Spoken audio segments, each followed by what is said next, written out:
Assalamualaikum warahmatullahi wabarakatuh. Rabbi shrah li sadri wa yassir li amri wahlul 'uqdatam min lisani yafqahu qawli. Allahumma shalli wa sallim barik ala sayyidina maulana Muhammadin wa ala alihi wa sahbihi ajmain, amma ba'du. Engkang sangat kula hormati Habib Ali Asgaf, Habib Husain Asgaf, semua keluarga, wonten Mas Fikri, Mbak Nasila, semua ingkang kula hormati, Mas Nurdin sedanten ingkang kula hormati. Niki ngaos ilmu dulu apa ngaji ijazah dulu ini?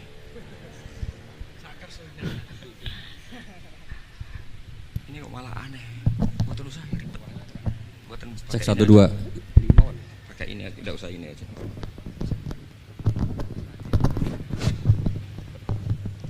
Gampang mana? Jelas. Nah.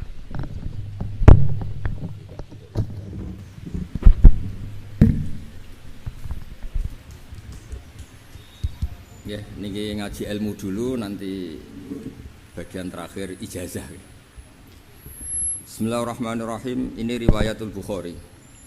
Haddatsana Abdullah bin Yusuf, haddatsana Les, haddatsana Sa'id Al-Maqburi an Nabi Hurairah radhiyallahu anhu qala an-nabiy sallallahu alaihi wasallam. Ma minal anbiya'i nabiyyun illa qad u'tiya minal ayat ma mithluhu amana alaihil bashar. Wa inna ma kana alladhi utituhu wahyan awhahu wa ilayya fa arju an akuna aktsarahum tabi'an yaumal qiyamah. Dados kita tahu semua nabi itu punya mukjizat. Ya, semua nabi itu punya apa? Mukjizat. Mukjizat itu hal yang luar biasa yang memastikan manusia itu tidak bisa menyainginya atau menandinginya. Dan rata-rata mukjizat nabi dulu itu fisik. Misalnya ontanya Nabi Soleh itu kan onta tapi keluar dari batu, itu kan aneh. Aneh sekali. Atau tongkat Nabi Musa bisa simsalabim mengeringkan laut apa? Merah. Semua nabi itu punya mukjizat dan semuanya berbentuk fisik. Kecuali mukjizatul Rasulullah sallallahu alaihi wasallam itu berupa Al-Qur'an. Al-Qur'an itu konsep ilmiah. Terus kata Rasulullah sallallahu alaihi wasallam, tapi saya karena Quran itu justru berharap pengikutku besar dan sampai hari kiamat. Sekarang kita logika ya. Andaikan kamu punya tongkatnya Nabi Musa, kalau kamu suka uang, kepikirannya dijual apa dipakai? Kalau kamu suka uang, pakai. Kalau kamu ahli suudon itu pikirannya ndak, ini asli ndak. Karena yang melihat di Turki itu ya sebagian gitu. Kalau yang suka perdukunan itu bayangkan itu miliknya. Mungkin dipakai ngakali orang atau apa, pokoknya bayangkan itu miliknya. Kalau yang kolektor pikirannya itu nanti ini laku berapa. Tapi kalau peneliti mungkin pikirannya itu ini asli apa enggak? Bukti aslinya apa? Repot lah. Lagi pula kalau kamu punya utang terus mau apa? Istri kamu marah mau apa? Kalau pakai tongkat. Nah, beda dengan mukjizatnya Quran, itu semuanya apa? Ilmiah.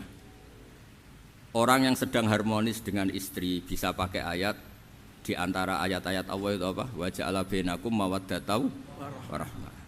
Nanti kalau ditakdir cerai, saya tidak menyarankan cerai. Kalau ditakdir cerai, itu masih dimotivasi sama Allah, wa iyyatafarraqa yughnillahu kullam min sa'ati. Jika suami istri itu cerai, jangan-jangan suaminya dapat istri lebih baik, istrinya nanti dapat suami lebih baik. Jadi yang masa lalunya ada keprahara.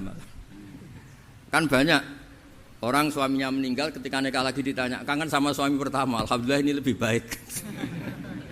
Padahal suaminya yang meninggal itu berharap istrinya ini kangen, ternyata dia sudah syukur dapat suami yang lebih baik. Jadi Quran itu menunggui kita ila yaumil qiyamah. Kita tidak bunuh diri, itu ya barokahnya Quran. Karena problem apapun kita dinasihati apa sabar, apa dinasihati sabar. Kan nggak mungkin kamu pegang tongkatnya Nabi Musa, punya masalah apa saja ngelihat tongkat, bisa apa tongkat. Tapi kalau Quran kan nasihat, solusi. Makanya Nabi berharap dengan Quran ini, saya berharap pengaruh saya, pengikut saya terbanyak ila yaumil qiyamah. Terus beliau dikomentari begini sama, ini Fathul Bari, sarahnya Bukhari.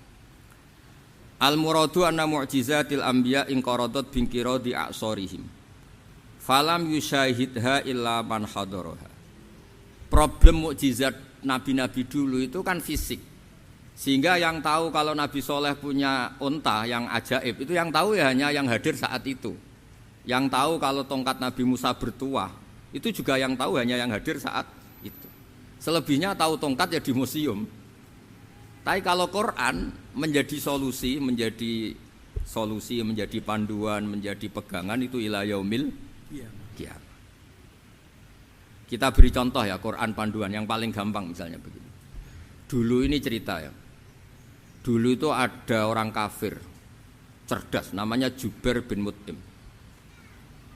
Itu saking pinternya dia, pinter juga tokoh. Itu sebagai delegasi pembebasan Asra Badrin. Jadi tawanan-tawanan perang Badar itu mulai dulu ya ada negosiasi mau dibebaskan. Terus orang-orang kafir ini menugaskan namanya Jubair bin siapa? Mut'im. Ini ada di Bukhari. Karena ini ngaji di Jakarta. Kalau orang nggak tahu hadis juga tanya ini sahih ndak gitu. Wong nggak tahu kok tanya itu aneh-aneh. Padahal kalau dibodoni itu ya nggak tahu. Tapi ya tetap tanya hadisnya ini sahih ndak. Ini kata kiai apa kata nabi ini ya Ribet. Memangnya kata nabi kamu dengar kan ya lewat kiai. Memang. Setelah itu Jubair itu datang ke Medina. Dengerin ya, datang ke mana? Medina. Kemudian dengar Nabi baca Wattur pas sholat maghrib. Jubair karena Nabi dulu gak ada hotel, gak ada pondok ya. Pondoknya Nabi hanya sufah itu. Nabi baca maghrib, bukan diskusi, bukan debat. Baca Wattur wa kitabim mastur fir raqim mansur wal baitil ma'mur wasaqfil marfu wal bakhril masjur terus. Kemudian sampai pada titik ayat am khuliqu min ghairi syai'in. Masa manusia atau alam raya yang maujudat, yang nyata, yang wujud nyata. Kemudian asal usulnya itu ketiadaan. Ini kan hadhil alam maujud, alam ini kan nyata. Masa sesuatu yang nyata penciptanya itu tidak nyata. Jadi enggak mungkin ada faham nihilisme. Kalau faham nihilisme berarti melahirkan teori begini. Al adamu yakhluqu maujudan, sesuatu yang tidak ada menciptakan yang itu kan akal enggak bisa nerima. Kalau sesuatu ini ada, penciptanya pasti ada. Terus akhirnya Jubair bin Mut'im itu simpuh di depan Rasulullah terus bilang, "Ya Muhammad kada qalbi ayatir." Hampir saja hati saya terbang. Kalau riwayatnya Imam Ahmad, faka'anna masudi aqalbi, hati saya dihancur. Semua teori yang saya bawa untuk melawan kamu sekarang luluh semua, hancur semua. Yang benar adalah teori Anda bahwa Tuhan itu satu dan Tuhan itu ada sebelum semua makhluk. Coba kalau Nabi Muhammad ada Jubair bin Mut'im terus menyembunyikan tongkat dekat mihrab, terus dilihat ini apa, paling pikirannya ini dari kayu apa, terus yang bentuk tongkat itu tukang pemahatnya siapa, kok kurang keren, kalau di Blitar gimana ya, kan malah panjang, kira-kira kalau mukjizat itu dari tongkat itu malah panjang lah pokoknya panjang. Lagi pula kamu coba kan nggak ngarah mandi, itu yang mandi kan nabinya bukan tongkatnya. Coba tongkatnya Nabi Musa coba anak-anak beki itu dipakai mukul kucing aja tidak mesti mati itu. Jadi nggak jelas mukjizat-mukjizat seperti itu nggak. Tapi kalau Quran menunggui sampai saking hebatnya Quran, teori rasionalitas soal kampanye di mana-mana, tingkat validitas, tingkat kebenaran Quran itu bahkan bisa diuji tanpa membuktikan. Tanpa apa? Membuktikan. Cukup pakai akal. Saya tidak bosan-bosan cerita ini karena ini khazanah kita. Di kitab Nailul Ma'mul itu, di kitab Usul Fiqih, saya berkali-kali cerita ini karena ini untuk menunjukkan bahwa Quran itu liqaumi ya'qilun, liqaumi yatafakkarun. Ada seorang kiai, seorang ustadz, kiai dulu itu ya memang orang soleh, alim terus jadi kiai. Kalau kiai sekarang tuh macam-macam, nganggur terus ingin jadi kiai, terus daftar gitu. Ada lowongan di yayasan masuk ingin jadi ustadz karena dengar ada gajinya. Dulu tuh tidak ada seperti itu, tidak ada. Makanya dulu tuh kalau ustadz kiai pasti soleh karena dia alim terus ingin orang lain tuh mendapat ilmunya. Kalau sekarang nggak ada yayasan sehat, guru gajinya sekian. Yang nggak ingin jadi ustadz tuh daftar karena ada gaji. Apalagi ada kabar, ada gaji, ada mes, ada wah yang daftar banyak. Tapi mentalnya ada kiai sebetulnya. Ya kalau sampean tanya itu baik dah Gus, ya setengah baik. Ya maksudnya setengah baik ya ada baiknya lah, namanya profesi ngajar itu kan baik. Tapi setengah saja karena motifnya itu nyari gaji, bukan ingin mencerdaskan umatnya Rasulullah SAW. Itu Imam Amudi itu guru matematika. Saya nggak bosan-bosan cerita ini, guru matematika. Muridnya sampai takut, ini masuk surga ndak, kiai kok ndak ngajarin istighosa atau tahlil malah ngajarin apa? Matematika. Beliau meninggal terus muridnya tanya, "Ma fa'alallahu bik?" Kira-kira gitu. Apa yang dilakukan Allah? Allah nyambut Anda gimana? Terus kata Imam Amudi, "Bagus, saya disuruh ngajar malaikat." Karena malaikat kan enggak pernah kayak anak beki gini ngaji gini. Malaikat itu enggak pernah ngaji, dia iman saja karena tahu surga, tahu neraka terus iman gitu aja. Jadi imannya malaikat itu enggak keren kita. Imannya loh. Loh itu yang ngendikan Nabi loh, enggak saya. Nabi pernah tanya sama sahabat, iman yang paling keren siapa? Jawabannya sahabat malaikat. Ya enggak karuan malaikat iman. Dia yang tahu surga neraka, tahu segalanya masa ada enggak iman? Ya pasti iman lah katanya. Terus ya para sahabat engkau iman ya wajar kan menangi saya, nemuin saya. Yang hebat itu orang-orang yang tidak melihat saya, tidak saya didik tapi tetap iman. Karena dididik akal, ya tadi dididik Quran, apa dididik Quran. Sama siapa? Teks bahasa Arabnya masang. Terus Imam Amudi kata Allah, suruh dia ngajarin para malaikat cara menemukan saya. Malaikat dikumpulin terus Imam Amudi disuruh ngajar. Sama singkat kata-katanya Allah di mimpi itu. Istadilla ala wahdaniyati bihadrati malaikati. Tolong ajarkan cara menemukan saya padahal Anda ini manusia yang tidak melihat saya. Anda di Jakarta kan hanya gedung-gedung. Paling jadi khayal terus nikmat lah, Anda ikut punya tapi ikut nikmati. Itu orang desa-desa kalau ke Jakarta itu pokrol. Wah di Jakarta itu gedungnya tinggi-tinggi, tidak kayak kampung sini. Lu udah ikut punya, ikut bangga. Di Jakarta orangnya cantik-cantik, tidak kayak orang sini. Padahal dia ya tidak dapat orang cantik gitu. Jadi Allah itu saking pinternya, miskin-miskin ya bisa berkhayal dan bahagia. Nah, itu alhamdulillah betul. Akhirnya itu apa ini anak-anak begini saya tak niati ngajar standar anak-anak akademik. Terus pertama yang diajarkan hanya bilang gini, sama siapa teknya itu? Ya malaikat wahai para malaikat. Terus beliau bilang, nisbatus naini wassalasah ila malanihayata lahu nisbatul far'i ilal asli. Angka itu jumlahnya berapapun 2, 3 sampai triliunan. Semuanya itu nisbatul far'i ilal asli. Binisbat ilal wahid nisbatul far'i ilal asli. Angka 2 ya cabangnya 1, 3 ya cabangnya 1, 1 triliun ya cabangnya 1. Tetap yang asal usul adalah angka 1. Itu nangis semua malaikat. Cara Jawa itu mandikman kowe iman kaya imanku. Makanya imannya umat Rasulullah SAW itu PD-nya, yakinnya kayak imannya malaikat. Kalau Tuhan itu 1. Karena angka enggak bisa dimulai kecuali dengan angka 1. Makanya nisbatus naini wassalasah ila malani hayatalahu iku nisbatul far'i ilal asli. Semuanya itu nisbatnya cabang ke induk. Berarti semua alam raya ini tetap asal usulnya 1, yaitu qul huwallahu ahad. Nah, itu namanya akal. Umatnya Rasulullah itu ditinggali mukjizat akal lewat panduan Quran sehingga meskipun kita tidak menangi Rasulullah, tidak menangi sahabat, kita tidak tahu malaikat Jibril, tapi cara iman kita ini tidak kalah keren. Yakin hakul yakin. Terus kedua, gambar. Kamu gambar rumah, gambar hewan, gambar apa saja, mesti dimulai 1 titik. Entah gambar kamu bagus, entah jelek, tetap dimulai 1 titik. Nah, titik ini namanya nuqtatul wujud. Semua alam raya dimulai dari 1 titik, yaitu nuqtatil wujud. Makanya Quran dimulai bismillah, dan bismillah itu dipilih sama Allah pakai pertama ba itu ada titik. Itu kata semua ulama. Itu titik itu singkatan dari bi kana makana wa bi yakunu mayakun. Karena saya semuanya ada. Bi itu karena saya.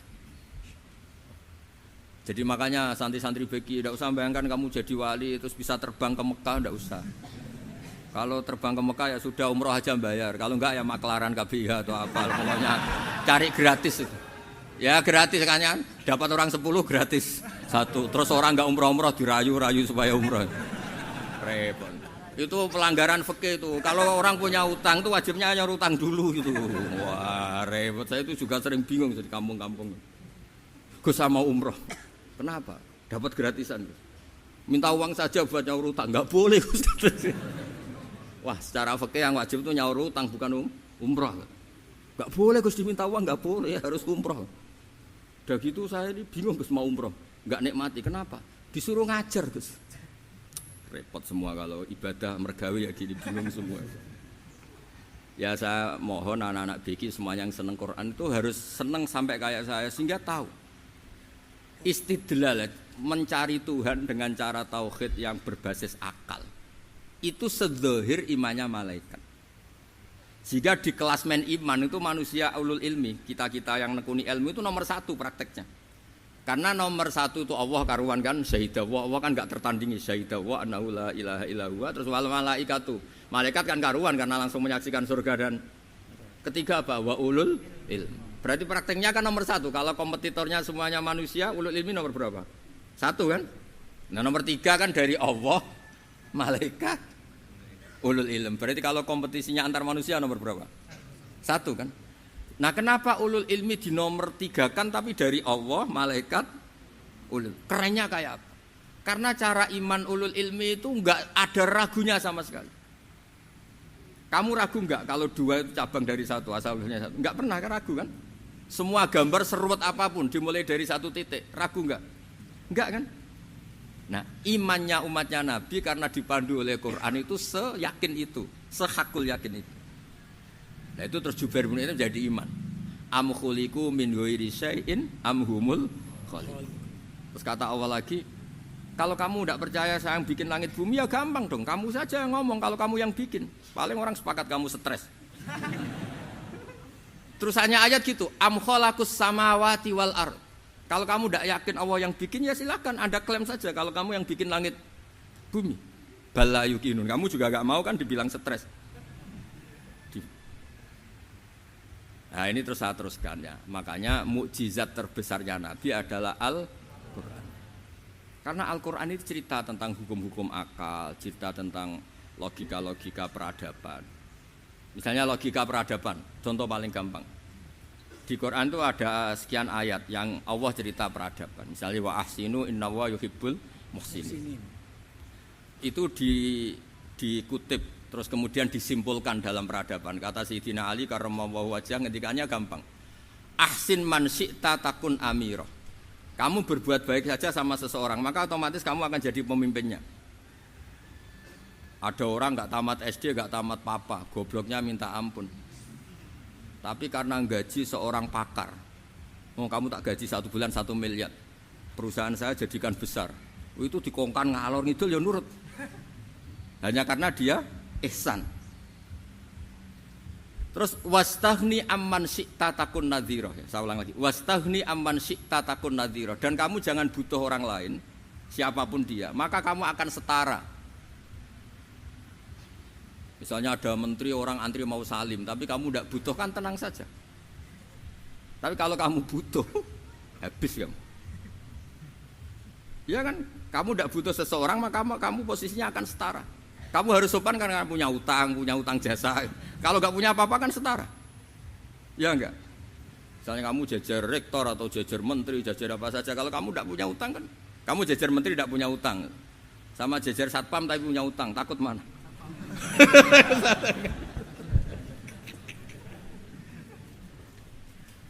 Kalau butuh itu mesti kalah kan? Ada pejabat misalnya nggak begitu cantik sama perempuan cantik yang kamu butuh ingin dicintai, takut mak. Padahal nggak jelas orang ini pangkatnya apa. Jadi dalam hukum sosial itu kata Sayyidina Ali wastaghni amman syi'ta takun nadhira. Kamu jangan butuh seseorang maka kamu akan setara. Terus yang terakhir wahtas ila man syi'ta takun asira. Asira pakai sin. Dan silahkan butuh seseorang maka kamu akan jadi budak dia. Ya coba misalnya Anda seorang profesor, seorang alim, seorang kiai top. Misalnya mencintai janda di ujung kampung sana, jalan kaki 2 kilo. Padahal itu gak tamat SD, tapi gara-gara seneng. Kacau kan? Logika kepangkatan hilang semua kan? Jadi itu hukum peradaban. Itu mewakili isi-isi sosial yang diterangkan Quran. Ya, dari paketnya 3 tadi ya. Ahsin man syi'ta takun amirah. Kamu berbuat baik sama seseorang maka kamu bisa memimpin. Wastahni amman syi'ta takun nadhira. Kamu jangan butuh seseorang maka kamu akan setara. Mbok kamu ketemu orang terkaya di dunia. Yo ketemu orang terkaya di dunia, kamu jejer, kamu tidak butuh dia. Tenang kan bisa setara kan? Tapi kalau butuh harus sopan, ngajukan proposal, harus berakhlak karimah. Makanya sekarang Anda kok berakhlak kenapa? Ternyata mau nyalek. Biasanya Anda berakhlak kok berakhlak. Ada apa ini? Makanya guyonan di Rembang itu Beb Husain itu. Kalau ada orang mendadak sopan sama temannya, temannya curiga, kok tumben sopan, mau utang ya?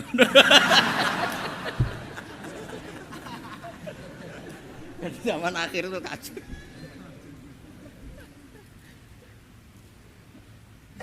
Ya di semua daerah gitu ya sama Pak Rektor ya. Kalau ada teman biasanya nggak sopan kok sopan, itu temannya curiga. Ini Pak Rektor UI ikut kaji. Kok tumben sopan, ada apa ya? Karena di mana-mana orang butuh itu pasti beretika. Kamu punya teman paling berdua, kalau mau utang berakhlak gak? Atau misalnya kamu punya adik cantik terus punya teman berdua, kalau cinta adik kamu berakhlak gak? Biasanya nggak sama sekali nggak berakhlak. Gara-gara butuh menjadi berakhlak. Ya jadi hukum sosial itu ya kuncinya 3 tadi. Ahsin man syi'ta takun amirah. Wastaghni amman syi'ta takun nadhira. Terus wahtas ila man syi'ta takun asira. Kalau kamu butuh seseorang pasti kamu dibikin hina. Asir itu tawanan. Nah, Quran itu bicara sosial itu lengkap. Dan itu yang nunggui kita. Kita punya tetangga yang kurang baik ya seneng, punya tetangga baik ya seneng. Kata Imam Syafi'i, saya berkali-kali cerita. Kok seneng semua Imam Syafi'i? Ya bagus lah, kalau yang seneng saya enak lah, dijak jagongan, dijak ngopi enak. Yang enggak seneng saya, gak ngarah utang. Uang itu nak, kamu punya tetangga gak seneng kamu, aman kan? Aman. Gak akan pinjem uang kan, pinjem mobil, uang gak seneng kok. Makanya Imam Syafi'i itu kalau ngedikan luar Syafi'i, diceritain orang, ya Aba Abdillah bagiannya, ya Aba Abdillah orang itu gak seneng kau, bagus lah. Loh kenapa bagus? Waman asa'a ilaika faqad atlaqaka. Orang yang enggak seneng kamu maka membebaskan kamu. Enggak akan pinjam uang, pinjam mobil, enggak akan ganggu waktu kamu kan enggak seneng. Justru yang seneng-senengi masalah pinjam terus. Imam Syafi'i itu orang yang anggap dunia itu selesai. Ada yang cerita, ya Aba Abdillah, orang yang tadi cium tangan engkau, yang hormat engkau, di luar maki-maki engkau, ngerasain engkau, ngata-ngatain engkau. Ya baguslah. Kok bagus gimana? Berarti saya wibawa di depan saya tidak berani ya. Berarti saya wibawa di depan saya tidak berani. Berarti itu makomnya sudah kulillah sumadarhum fi khawdihim yal'abun, sudah dunia itu selesai, sudah agak penting semua.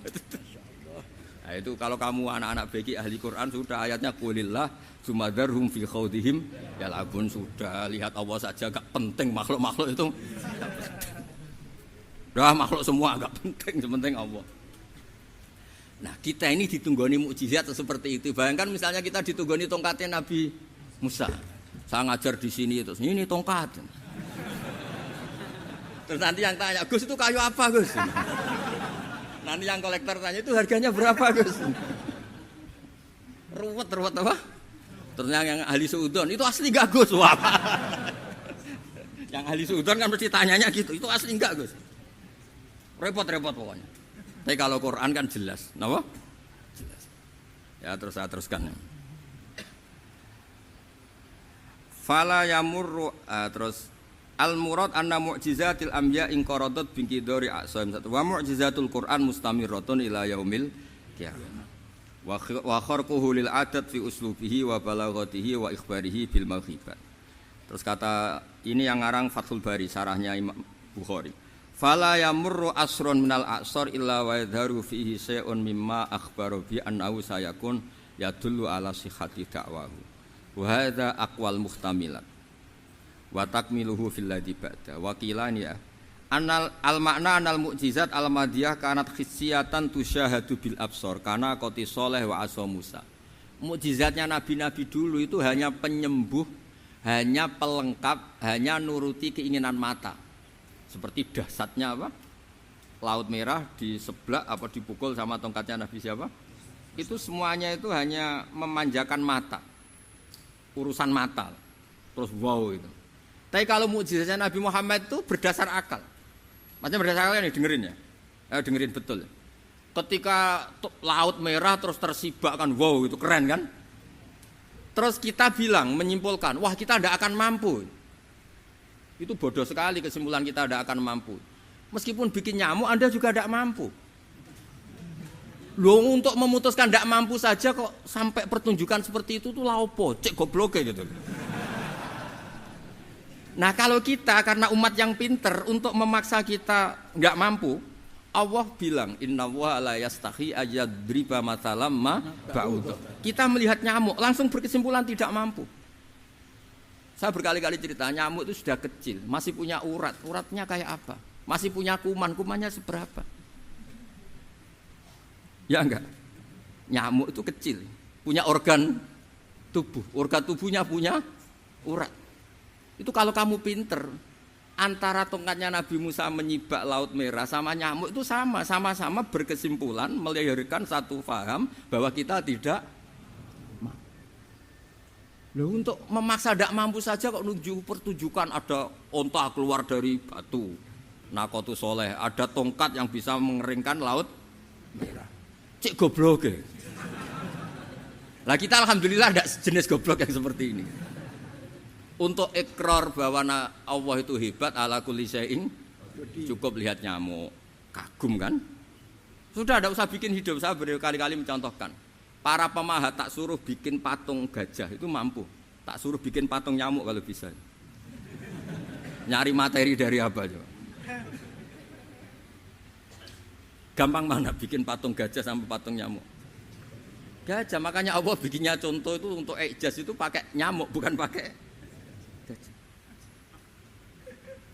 Itu kalau ustadz-ustadz yang agak jorok malah contohnya nyamuk Gus. Itu kecil.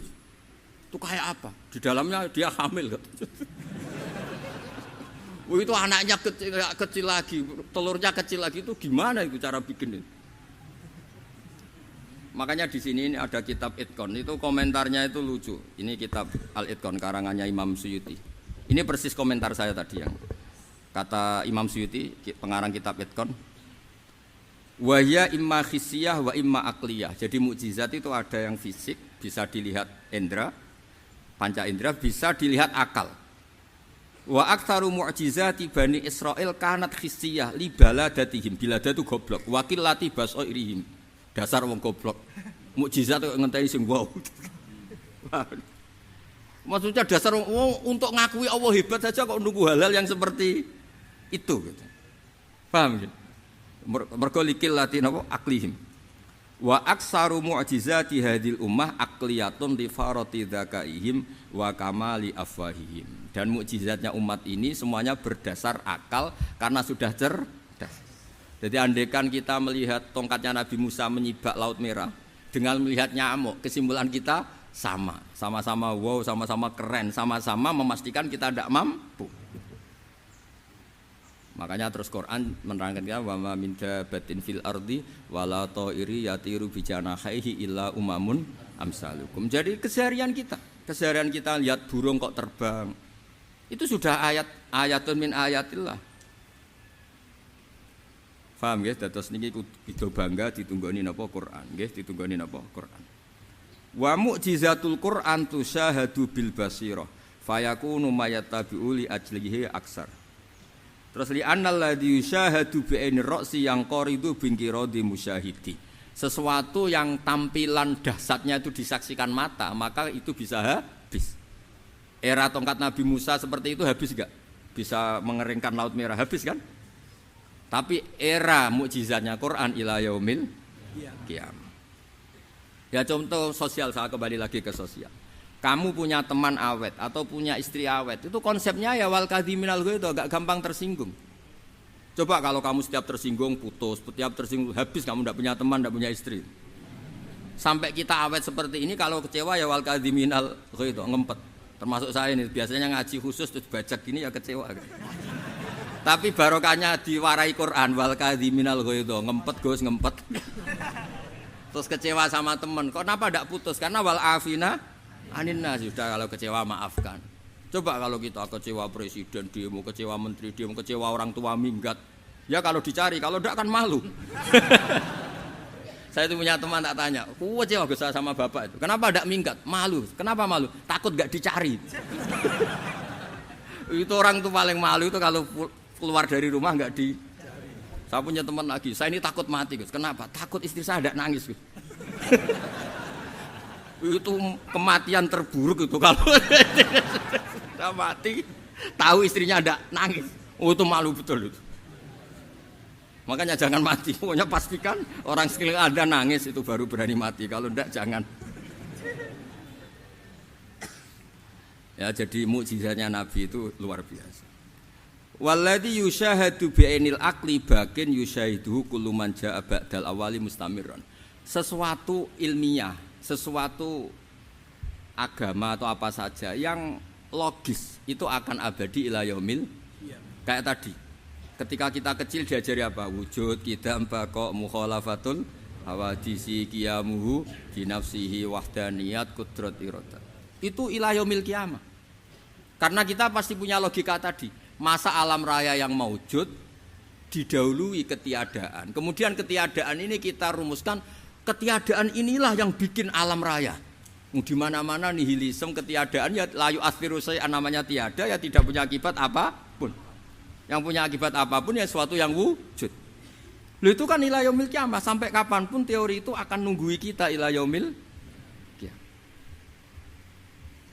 Tapi kalau tongkat Nabi Musa ketika kita tidak melihat kan punya alasan tidak ngandel, Musa tidak tahu. Tapi kalau kamu seperti ini, orang paling mulhid sekalipun, paling ateis sekalipun terus ditanya, bisa enggak Anda mulai angka di luar angka 1? Tidak bisa kan? Makanya benar Imam Amudi tadi ketika diminta Allah istadilla ala wahdaniyati bi hadrati malaikati, tolong ajarkan kenapa manusia begitu yakin kalau saya ini satu padahal mereka tidak melihat saya. Terus beliau ngendikan apa? Nisbatus naini wassalasa ilal wahid nisbatul far'i ilal asli. Angka 2, 3 sampai enggak terbatas semuanya